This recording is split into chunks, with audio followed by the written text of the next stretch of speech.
Hello everyone. आज के इस वीडियो में हम लोग फिजिक्स का एक महत्वपूर्ण topic that is simple harmonic motion या फिर सरल आवर्त गति, इसके बारे में डिटेल से स्टडी करेंगे और इस पे जो भी इम्पोर्टेंट क्वेश्चन बनेंगे उसको सॉल्व करेंगे। सिंपल हार्मोनिक मोशन जानने से पहले सबसे पहला एक छोटा सा आता है, वो है आवर्त गति या फिर पीरियोडिक मोशन। ये क्या होता है इसको जान लेते हैं। किसी निश्चित समय अंतराल में कोई पिंड यदि अपनी गति को बार बार दोहराए तो ऐसी गति को आवर्त गति कहते हैं। मतलब अगर एक फिक्स समय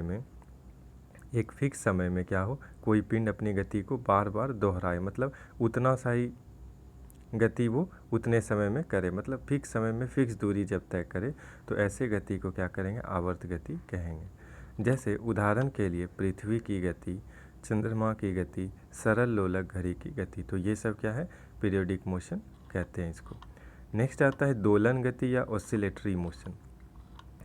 यदि कोई पिंड एक निश्चित बिंदु के इधर उधर आवर्त गति करती है तो ऐसे गति को दोलन गति कहते हैं। जैसे कोई पिंड क्या है, एक फिक्स पॉइंट है, उसके लेफ्ट तरफ जा रहा है, फिर राइट तरफ जा रहा है, बाएं जा रहा है, दाएं जा रहा है, मतलब एक फिक्स पॉइंट के लेफ़्ट और राइट करे तो ऐसे गति को, और किस तरह का मोशन होगा, आवर्त गति करे, मतलब पीरियोडिक मोशन करे, तो ऐसे गति को क्या कहते हैं, दोलन गति कहते हैं। जैसे सरल लोलक घड़ी की गति, जैसे सरल लोलक घड़ी की जो गति, बॉब जो लटका रहता है वो जो होता है लेफ़्ट राइट एक फिक्स समय अंतराल पे, और ये एक पीरियोडिक मोशन भी करता है। नेक्स्ट है सरल आवर्त गति, सिंपल हार्मोनिक मोशन किसको कहते हैं। यदि किसी कंपन गति करते पिंड का त्वरण विस्थापन का समानुपाती हो और वह सदैव मध्य बिंदु की ओर निर्दिष्ट हो तो ऐसे गति सरल आवर्त गति कहते हैं। मतलब क्या हो, एक वैसा मोशन हो, एक वैसी गति हो जिसमें पिंड का जो त्वरण हो वो विस्थापन के समानुपाती हो जाए और वह क्या हो, हमेशा बीच वाले मध्य बिंदु के क्या हो, निर्दिष्ट हो, तो ऐसे गति को क्या कहते हैं, सिंपल हार्मोनिक मोशन कहते हैं। ऐसे गति में पिंड का आयाम निश्चित रहता है। मतलब ऐसे कोई भी जब सिंपल हार्मोनिक मोशन करती है तो उसके एम्पलीट्यूड क्या होते हैं, निश्चित रहते हैं। नेक्स्ट है सिंपल पेंडुलम। यदि एक, अब सिंपल पेंडुलम किसको कहते हैं ये जान लें। यदि एक भारहीन लंबाई में ना बढ़ने वाली डोरी के निचले सिरे से पदार्थ के किसी गोल परंतु भारी कर लटका के डोर को किसी दृढ़ आधार से लटका दे तो इस समायोजन को सरल लोलक कहते हैं। कुछ नहीं हुआ, मतलब एक धागा, एक रस्सी में क्या करना है, एक कोई भी पत्थर, बॉब या कोई भी ईटा को लटका देना है, उसको झुलाएंगे तो जो वह पूरा स्ट्रक्चर बनेगा, वह जो पूरा समायोजन बनेगा उसी को सरल लोलक कहते हैं। अब सरल लोलक का आवर्तकाल, वह जो सरल लोलक होगा, जो बॉब झूलेगा, उसका समय अंतराल हम लोग देखते हैं। तो समय अंतराल क्या होता है, time period is equal to 2π√L/g, जहाँ L क्या है, डोरी की प्रभावी लंबाई, और G क्या है, गुरुत्वाई त्वरण। मतलब उसके जो आवर्तकाल होंगे वह दो चीज़ों पर निर्भर करेगा। पहला, वह कितना बड़ा डोरी है उस पर, और G गुरुत्वाई त्वरण। G क्या होता है, फिक्स होगा, तो सिर्फ L पे डिपेंड करेगा। नेक्स्ट आते हैं टाइम पीरियड। अब टाइम पीरियड किसको कहते हैं, एक दोलन पूरा करने के समय को आवर्तकाल कहते हैं। मतलब एक बार कंप्लीट जब वह एक पॉइंट से दूसरे जगह गया, जैसे ए से गया बी पे, फिर बी से ए पे आ गया, तो इतने में जो समय लगा उसी को उसका टाइम पीरियड कहेंगे। नेक्स्ट है फ्रीक्वेंसी। एक सेकेंड में जितना पूर्ण दोलन होता है उसी को लोलक का आवर्ती कहते हैं। मतलब एक सेकेंड में वह जितनी बार पूर्ण दोलन करेगा उसी को फ्रीक्वेंसी कहते हैं। इसे n से निरूपित किया जाता है। इसका SI मात्रा क्या होता है, हर्ज होता है। एम्पलीट्यूड, अब क्या है, मध्य स्थित एम्पलीट्यूड किसको कहते हैं, या फिर आयाम। मध्य स्थिति में किसी एक तरफ महत्तम विस्थापन को आयाम कहते हैं। मतलब फिक्स पॉइंट से लेफ्ट तरफ वह जितना दूरी गया उसी को एम्पलीट्यूड कहेंगे, या फिर मध्य पॉइंट से राइट की तरफ वह जितना विस्थापन हुआ, जितनी दूरी तय की, उसी को उसका एम्पलीट्यूड कहेंगे। अब है सरल लोलक की आवर्तकाल पर प्रभाव। अब सरल लोलक का जो समय है, समय टाइम इंटरवल है, उस पर कैसे कैसे प्रभाव होता है, कब वह बढ़ता है, कब वह घटता है।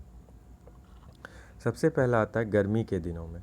अभी हमने देखा time period is equal to क्या होता है, 2π√L L/g। यहाँ देखें time period is equal to 2π√L/g। तो L क्या है यहाँ, डोरी की प्रभावी लंबाई, मतलब डोरी की लंबाई है, और g क्या है, गुरुत्वाकर्षण त्वरण। तो आप देखेंगे यह जो टाइम पीरियड है यह किन किन बातों पे निर्भर करता है, क्योंकि 2 कांस्टेंट पाई कांस्टेंट इन दोनों की वैल्यू में कभी चेंज नहीं आएगा। तो बचा दो चीज़ L और G, तो इसी पे डिपेंड करेगा। कैसे डिपेंड होगा अब इसको देखते हैं। सबसे पहला गर्मी के दिनों में, गर्मी के दिनों में क्या होता है कि उसकी जो डोरी होती है उसका लेंथ बढ़ जाता है। तो टाइम पीरियड क्या होता है, डायरेक्टली प्रोपोर्शनल टू √L, मतलब L जैसे जैसे बढ़ेगा टाइम भी बढ़ेगा। तो मतलब गर्मी के दिनों में ऐसा इसलिए घड़ी क्या होती है, सुस्त पड़ जाती है। क्यों, क्योंकि लेंथ क्या होता है, बढ़ जाता है। वही बात करें सर्दी के दिनों में, तो L क्या होता है, छोटा हो जाता है, मतलब थोड़ा छोटा हो जाता है, जिसके कारण घड़ी क्या होता है, तेज़ से चलती है। अब ऊंचाई पर जाने पे हमें पता है जी क्या है, अर्थ का ग्रेविटेशनल पावर। अब जी का मान क्या होता है, जैसे जैसे ऊपर जाएंगे तो घटेगा, और जैसे जैसे ऊपर जाएंगे तो घटेगा, तो आवर्तकाल बढ़ेगा। क्यों, क्योंकि जी क्या है, इन्वर्सली प्रोपोर्शनल है। मतलब जी जैसे जैसे बढ़ेगा टाइम पीरियड घटेगा, जी जैसे जैसे घटेगा टाइम पीरियड बढ़ेगा। इसलिए ऊंचाई पर जाने पे भी घड़ी क्या होती है, सुस्त पड़ जाती है। क्यों, क्योंकि जी का मान घटने लगता है। नेक्स्ट है द्रव्यमान पर। द्रव्यमान पर कोई प्रभाव नहीं पड़ता है, इसलिए झूले पर यदि जैसे मास, मास से क्या होता है कि वह स्वतंत्र होता है, मतलब मास पर उसको कोई निर्भर नहीं होता है। इसलिए जैसे कोई झूला झूल रहा है और उस पर एक और व्यक्ति आके बैठ जाएगा, तो उसका जो टाइम इंटरवल है झूलने का, उस पर कोई प्रभाव नहीं पड़ेगा। ये क्वेश्चन बहुत बार पूछा जाता है। यदि एक व्यक्ति झूले पर झूल रहा है और कोई दूसरा व्यक्ति उस पर आके बैठ जाए, मतलब दोनों साथ झूलने लगे, तो क्या उसका टाइम इंटरवल में कोई प्रभाव पड़ेगा, तो कोई प्रभाव नहीं पड़ेगा। क्यों, क्योंकि वह मास से स्वतंत्र है। नेक्स्ट है झूला झूलने वाला व्यक्ति यदि खड़ा हो जाए तो क्या होगा। अब कोई व्यक्ति झूल रहा है, झूलते झूलते खड़ा हो जाए, तो उसका दोलन काल, तब उसका टाइम पीरियड पे क्या प्रभाव पड़ेगा। तो गुरुत्वाकर्षण केंद्र के ऊपर उठ जाने से प्रभावी लंबाई कम हो जाती है। जैसे कोई बच्चा बैठा था अब वो खड़ा हो जाए, तो खड़ा जब हो जाएगा तो उसकी प्रभावी लंबाई जो होगी क्या हो जाएगी, कम हो जाएगी। क्योंकि पैर नीचे तक था तो लेंथ ज़्यादा था, लेंथ कम हो जाएगा। तो लेंथ जैसे ही कम हो जाएगा तो दोलन काल क्या हो जाएगा, कम हो जाएगा, अर्थात झूला जल्दी जल्दी दोलन करता है। नेक्स्ट है चंद्रमा पर। हमें पता है कि चंद्रमा पर अर्थ के जी का 1/6 है, तो स्वाभाविक है जैसे जैसे जी घटेगा आवर्तकाल बढ़ेगा। वही केंद्र पर लेके जाएंगे तो जी की वैल्यू क्या होती है, 0 हो जाती है। तो यहाँ से 7 तरह के क्वेश्चन पूछते हैं कि केंद्र पर टाइम घड़ी ले जाएंगे तो क्या हो जाएगा। तो केंद्र पर ले जाएंगे जी 0, मतलब टाइम पीरियड 0, मतलब घड़ी बंद। दूसरा चंद्रमा पर ले जाएंगे तो जी की वैल्यू क्या होती है, अर्थ के 1/6, मतलब वहाँ भी घड़ी क्या हो जाएगी, जी जैसे जैसे घटेगा टाइम पीरियड बढ़ेगा, मतलब स्पीड तेज़ हो जाएगी। दूसरा है जैसे कोई आदमी झूला झूल रहा है, अब वह खड़ा हो जाएगा तो झूला क्या हो जाएगा, तेज़ से झूलने लगेगी,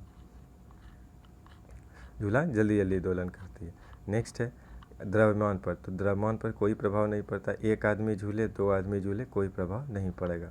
ऊंचाई जाने पर जैसे जैसे ऊपर जाएंगे जी का मान घटेगा, जैसे जैसे जी का मान घटेगा तो घड़ी क्या हो जाएगी, धीरे धीरे चलेगी, तो सुस्त पड़ जाएगी। सर्दी के दिनों में लेंथ क्या होता है, छोटा हो जाता है, तो घड़ी तेज़ चलेगी। या फिर गर्मी के दिनों की बात की जाए तो लंबाई थोड़ा बढ़ जाती है, तो जब लंबाई बढ़ जाएगा तो टाइम पीरियड भी बढ़ जाएगा, तो इसलिए घड़ी क्या होती है, सुस्त पड़ जाती है। तो ये हैं 7 महत्वपूर्ण पॉइंट इसके, जिससे क्वेश्चन बहुत बार पूछा जाता है, खास करके ये दोनों पॉइंट से, कि झूला झूलने वाला व्यक्ति अगर खड़ा हो जाए और दूसरा दोलन, जैसे एक व्यक्ति झूल रहा था और दूसरा आ जाए, मतलब 4 और 5 जो बहुत इंपॉर्टेंट है, इसको अच्छे से देखना है। नेक्स्ट आता है एक्सीलरेशन फोर्स या फिर प्रत्यानयन बल।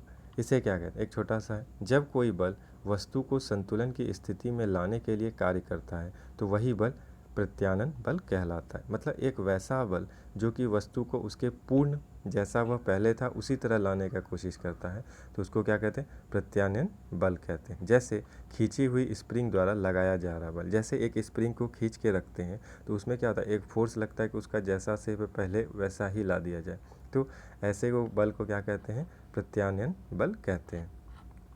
अब है कुछ महत्वपूर्ण प्रश्न। इसमें सबसे पहला है लोलक का आवर्तकाल निर्भर करता है। लोलक का जो टाइम पीरियड है वह किस किस चीज़ों पर निर्भर करता है। तो पहला लंबाई पर निर्भर करता है, सही बात। द्रव्यमान से क्या होता है, स्वतंत्र होता है, उससे कोई मतलब नहीं है। तो किस पे निर्भर करता है, लंबाई पर निर्भर करता है। नेक्स्ट है लोलक घड़ियाँ गर्मियों में क्यों सुस्त पड़ जाती है। लोलक घड़ियाँ गर्मियों में क्यों सुस्त पड़ जाती है, क्योंकि गर्मी के दिनों में क्या होता है, लेंथ बढ़ जाता है। तो लेंथ बढ़ जाने से टाइम पीरियड क्या होता है, बढ़ जाता है, तो मतलब घड़ी सुस्त। अब देखते हैं क्या क्या। गर्मियों के दिन लंबे होने के कारण, कुंडली में घर्षण के कारण लोलक की लंबाई बढ़ जाती है, जिसके इकाई दोलन में लगा हुआ समय बढ़ जाता है। तो यही हो गया सही जवाब कि लोलक की लंबाई बढ़ जाती है। गो number is the correct answer. Next है किसी सरल लोलक की लंबाई 4% बढ़ा दी जाए। जैसे लंबाई लेंथ को जैसे 4% बढ़ाएंगे तो उसका आवर्तकाल कितना बढ़ेगा। अब देखें टाइम पीरियड बराबर क्या होता है, 2π√L/g। तो L की वैल्यू क्या हो गई, 4% बढ़ गया, तो √4 तो मतलब 2% बढ़ जाएगी। क्लियर है। तो क नंबर 2% बढ़ जाएगी is the correct answer. Next question number 4 है यदि लोलक की लंबाई 4 गुनी कर दी जाए तो लोलक से के झूलने का समय। अब जैसे लंबाई को 4 गुना कर देंगे तो टाइम पीरियड पर क्या प्रभाव पड़ेगा। सेम क्वेश्चन है जैसा ऊपर था, वहाँ 4% था, यहाँ सिर्फ 4 गुना कर दे तो √4 हो जाएगा। तो √4 मतलब 2 गुना हो जाएगी। नेक्स्ट है तो 2 गुना कौन सा ऑप्शन है, ऑप्शन नंबर ख is the correct answer. Next है साधारण घड़ी गर्मियों में धीरे चलती है। साधारण घड़ी जो होता है वह गर्मियों में धीरे चलती है। क्यों धीरे चलती है, क्योंकि पहला ऑप्शन है दोलक की लंबाई, जैसे धीरे चलने का मतलब क्या है, लेंथ पे डायरेक्टली प्रोपोर्शनल। तो गर्मी के दिनों में लेंथ क्या होता है, थोड़ा सा बढ़ जाता है, तो दोलन की लंबाई बढ़ जाती है, गलत। और आवर्तकाल बढ़ जाता है, गलत जवाब। दोलक की लंबाई बढ़ जाती है और आवर्तकाल कम हो जाता है। नेक्स्ट है तो दोलक की लंबाई बढ़ जाती है, जैसे ही लंबाई बढ़ जाएगा तो उसका जो टाइम पीरियड होगा वो कम हो जाएगा। दूसरा है दोलक की लंबाई कम हो जाती है और आवर्तकाल बढ़ जाता है, गलत जवाब। दोलक की लंबाई कम हो जाती है और आवर्तकाल कम हो जाता है। जैसे धीमा इसलिए पड़ जाता है क्योंकि दोलक की लंबाई क्या हो गई, बढ़ गई। तो जैसे वो जो रस्सी है उसका लेंथ बढ़ गया, तो पहला दोलक की लंबाई बढ़ गई, इसमें भी दोलक की लंबाई बढ़ गई। दोलक की लंबाई कम कम तो गौ ख तो होगा नहीं। अब देखें यहाँ पे दोलक की लंबाई जैसे बढ़ जाएगी तो टाइम पीरियड क्या हो जाएगा, आवर्तकाल बढ़ जाएगा, नहीं कम हो जाएगा, आवर्तकाल कम हो जाएगा। तो आवर्तकाल कम, ख number is the correct answer. दोलन की लंबाई बढ़ जाती है और आवर्तकाल कम हो जाता है, ख number is the correct answer. तो इसी तरह के कुछ महत्वपूर्ण क्वेश्चन है जो इनसे पूछे जाते हैं। बाकी thanks for watching, have a good day.